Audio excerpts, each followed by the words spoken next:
السلام عليكم ورحمة الله وبركاته، والصلاة والسلام على سيدنا محمد صلى الله عليه وسلم. مرحبا بكم أحبائي وإخواني جميع العملات القديمة وهواة جمع العملة.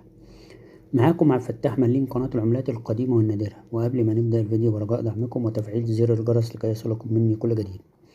معانا النهاردة عملتان من عملات بريطانيا العظمى النادرة جدا، 1 شيلين للملكة إليزابيث سنة 1953 وسنة 1961، وهما عملتان مميزتان ونادرتان، ومن يملكهما يمتلك كنز من الذهب، ولا يجب التفريط بهما في الوقت الحالي. يا رب الفيديو يعجبكم.